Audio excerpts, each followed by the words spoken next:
Greetings, dear viewers. This is George from Ireland, and in this video I'm going to be explaining how all governments are at least a bit socialist, even in countries which claim to be hyper-capitalist, such as the United States. So first of all, I have to define what socialism is. Well, the word socialism is derived from the word society, because we all live in the world, or you can look at people living in a particular country, and the things we share. We are socii in Latin. We're members of that society, and there's some natural resources and public space that we share. And socialism is the notion that some things should be publicly owned and used for the benefit of the majority.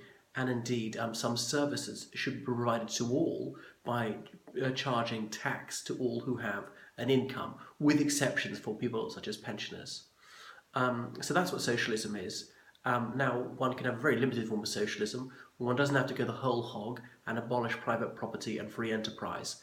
I am not a socialist, but I recognise that a small amount of socialism in certain areas can be good. It's not always inefficient. It's not always worse than capitalism. There's some free market fanatics who say everything must be privatised, and these zealous ideologues would have us believe that socialism must always be catastrophic.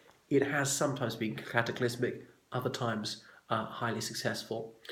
President Johnson said that any government must be half socialist and half capitalist. And there he was, ruling the most capitalist country of all in the United States, which was battling for capitalism in the Cold War rather than battling for democracy, sometimes fighting against democracy, just so it could reintroduce capitalism, even when that was profoundly unpopular. So take any country you want, and in almost any example, the following will be run on a socialist basis. The police, the courts, fire brigade, legislatures, coast guards, mountain rescue, ambulances, streets, parks, street lighting, all sorts of public amenities, and the armed forces. American Republicans, who are often virulently anti-socialist, tend to fall on their knees to venerate the US military, but they were very discomforted to realise that the US military is run on a socialist basis. I'm not suggesting it promotes a socialist ideology, or many of its members adhere thereto, but nevertheless it is run on a socialist basis. Everyone has to pay tax. That taxation is then used to fund a public service, the military. People don't have the option to say, no thank you, I don't want it, no don't defend me, or no, my tax is not going to that. There is no choice, one cannot opt out. And that's what socialism is providing these services to people.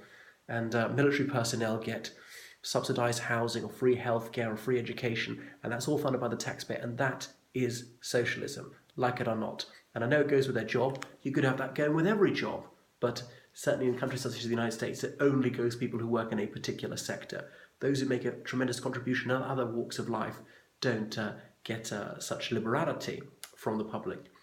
So defence procurement notably is privatised in the United States.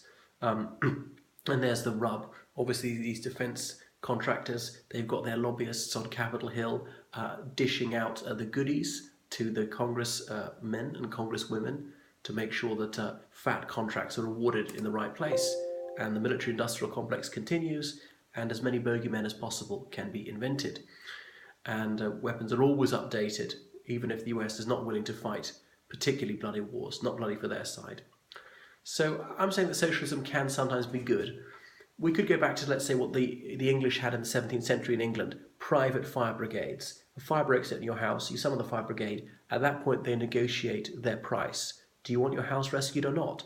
And they could charge you an exorbitant sum. In extremis, people would sign anything. Do you want your daughter to be rescued from the burning building or not? And so people who were absolutely desperate to save their child's life would agree to an amount they couldn't possibly pay. Now that's not practical. Here people are being driven to the wall. They don't have a real choice, as contract law would have it. But anyway, how else are we going to do this? I know prisons have been privatised in some countries, and there's an ethical issue there, to say the least, because these prison companies have a vested interest in keeping as many people incarcerated as possible, because that's how they make as much money as possible.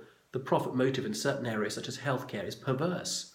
You'd want to charge the max and provide the cheapest possible care. Ideally, people, as soon as you take them in, would drop dead of a heart attack and wouldn't cost you a penny to care for.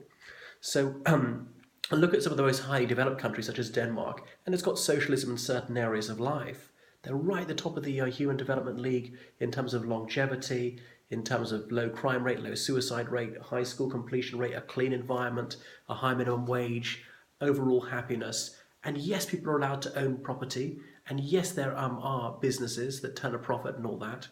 Now, their model might be a bit too socialist. I'd be willing to have less regulation, even if we had poorer outcomes.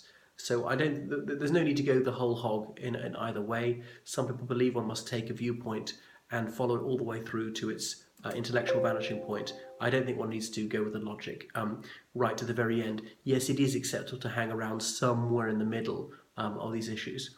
So that's what socialism is, and it certainly has an application in certain areas of life. How about schooling, provided free of charge, paid for through taxation? A couple of centuries ago, almost no countries had that, and now it's universally accepted.